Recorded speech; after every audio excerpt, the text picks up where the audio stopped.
Hi guys, Hengist here from Military Wargaming. Welcome back to our new subscribers and thank you for your support. Today, French Somaliland 1940, Episode 8, Death from Above. Here's our Theatre of Operations map, and the Italian Operation Full Mean Lightning Bolt is now intensifying. That's because we've got air-to-ground battles. We have 4 actions here. We'll be starting with the column bombing run. And then let's quickly look. You can see there's a huge concentration of Italian air power. The Regio Aeronautica were in fact Mussolini's pride and joy. 2 great books, Regio Aeronautica by Robinson and of course The Air War over East Africa by Sutherland and Canwell, recommended. Here are the 4 main aircraft that are used within this theatre. We're going to be looking at the Caproni 133 or Pinocchio, great bomber, fought with great distinction in the Italo-Abyssinia War, but wasn't really up against any competition. She's got a slow speed but a great range, and her ordnance is fairly good as well. I think she's a really good aircraft, and it was great fun to research.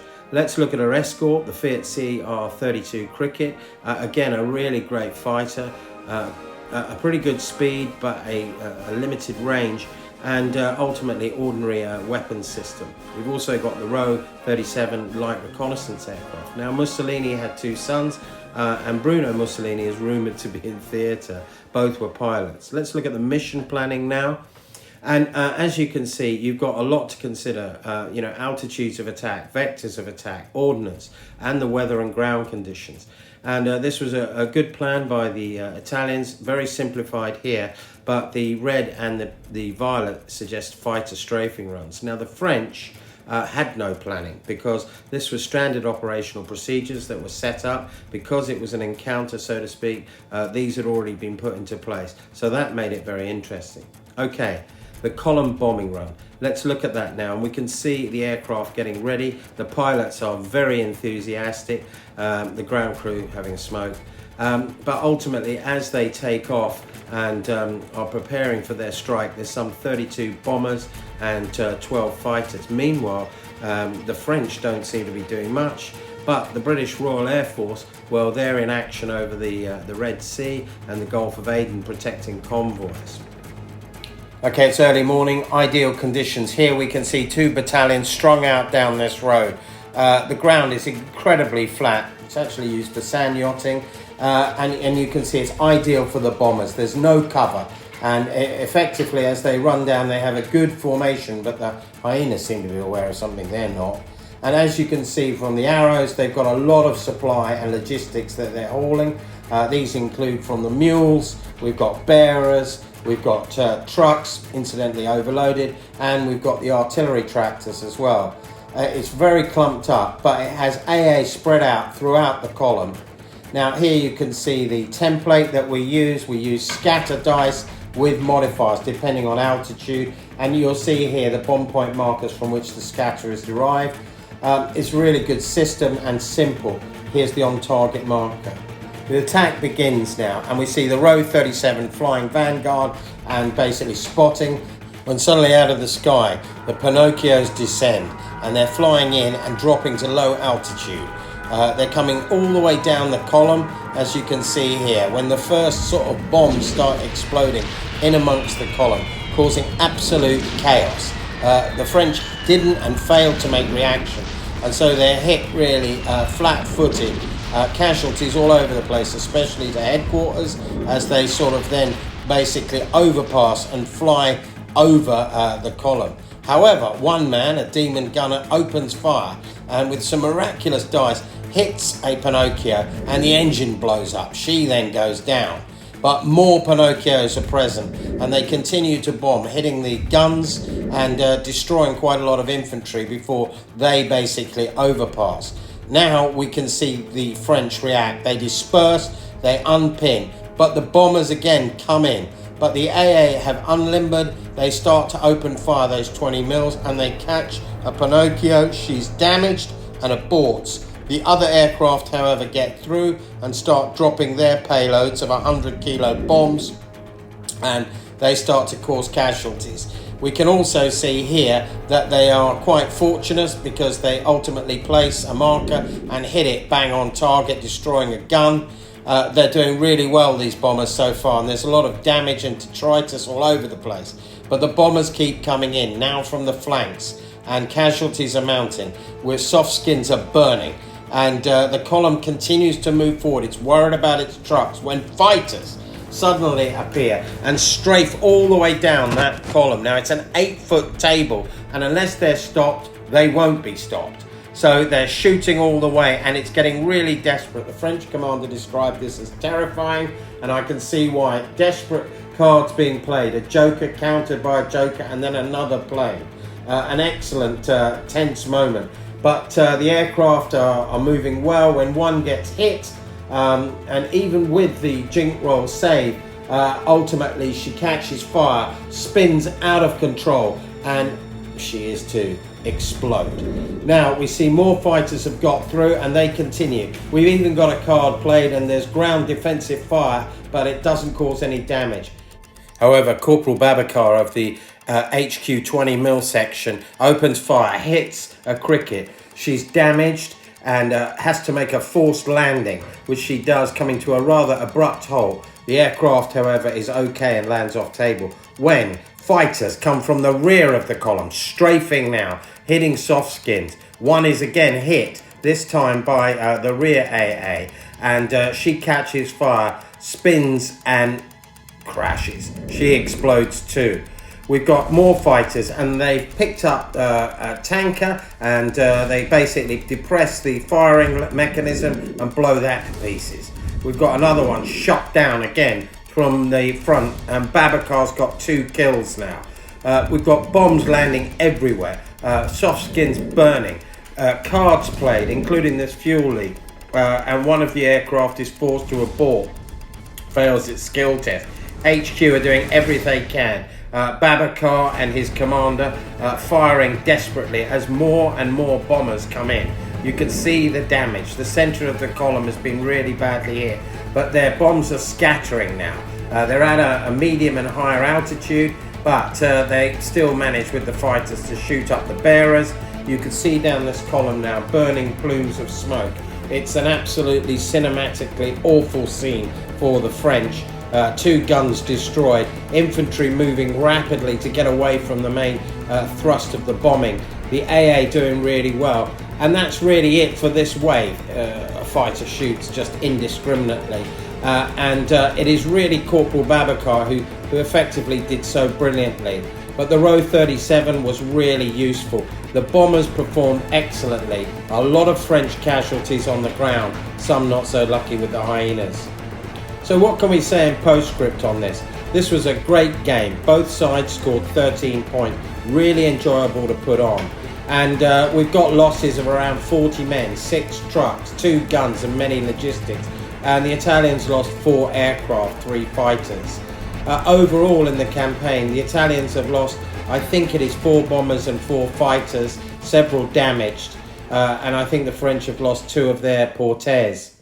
Okay, now on to the bombing of the Ouvrage and Bocteau class. Well, we're back at the Black Gates. The Italians have decided to bomb the Ouvrage, this strong point with heavy machine guns. As you can see, most of the French are underground now, but they've got sentries out. When once again they hear the drone of aircraft. She's been bombed before, but the bombers come in now. They've got fighter escort as well, and they start to drop their payloads. These are landing pretty indiscriminately. I think it's more shock and awe than anything else. Can't do much damage really, but it's keeping those French underground per se, and in a state of trepidation as the bombs continue to land, and the 2 waves basically effectively fly off. The fighters come in for a low roll sweep. They open fire into the trenches, killing several Frenchmen, and of course they also hit the headquarters, killing a Senegalese there as well. The fighters bang and turn off. What's important about this bombing run is it's now really crippled all the trenches up there. There are craters and some bulletproof cover, but not from the air. A big problem. So when we look at the losses, no aircraft, but 3 killed in action. Right, artillery and air attacks now at Ali Sabaya Fort. Here's the black and white. This is the fort we built. She's now under siege and surrounded by a huge number of Italian forces who've got artillery into position. The French know they're basically under siege and have made preparations. It appears to be quite lightly defended. They've even got a water bowser there. It's only a colonial fort, so it's a light structure really, can't take a lot of damage. A lot of civilians present, as you can see there. She's got a peripheral perimeter which is lightly manned. We've got sort of improvised defences, subterranean water there, and they discover an Italian spy and decide to shoot him. He's basically liquidated against the wall when all of a sudden Italian artillery opens fire and it starts to shell the living hell out of the fort.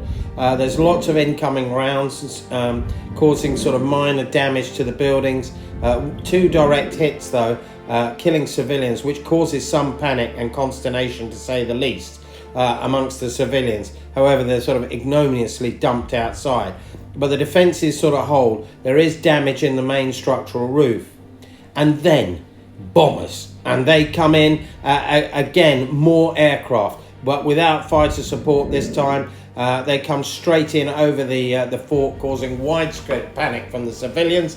Everyone's running to their positions to man their posts, and the bombs start to land. And once again, it's a terror raid.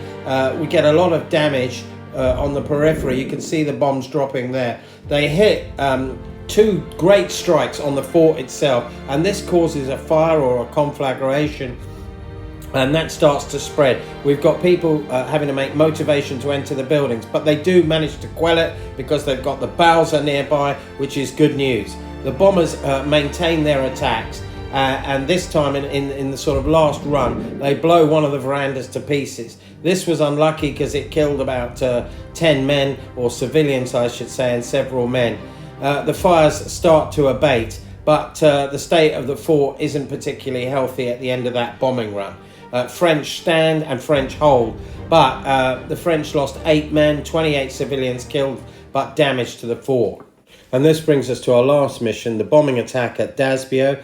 Here's Dasbiyo itself. The town is laid out with not too many roads per se, and also is a sort of central hub where you've also got a mission and a mosque there. There's a lot of French troops present. This is only a small segment of Dasbiyo itself and the mission, and we found out quite a lot about the mission and of course the missionaries. A black and white photo here, so we've got those included within this set, as you can see. Well, the Italians once again have decided they're going to bomb this, and they come in, and this is somewhat of an indiscriminate attack. Bombs falling all over the place. They haven't targeted anything specifically, and the explosions are scattered and really without regard. They do, however, manage to get a bomb on target, which you'll see shortly, which hits the French troops. But ultimately, the bombing is just wholesale. Here's that photograph. You could see the French taking losses. They suffer 8 casualties there. I think that the bombing was highly effective here in terms of as a terror campaign, but they've also caused a lot of damage and fires, some minor logistical concerns, I think, for the French. But the saddest incident was the bomb that landed near the well, which killed all the women and children around it. The whole lot absolutely destroyed. Here we also see a strike which causes some fires, and there are now several fires burning in Dasbiyo. The outcome then, Italian no losses, French soldiers killed in action 8, and 36 civilians, mainly women and children, killed. And in civilian casualties terms, we've lost 86 in this campaign.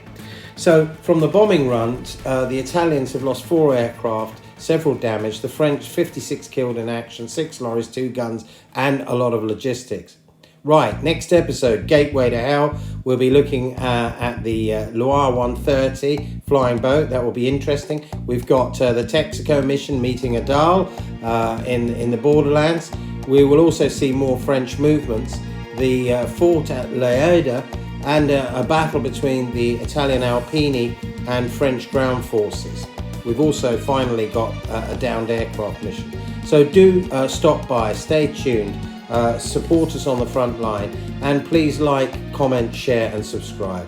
It's bye for now from me, over and out.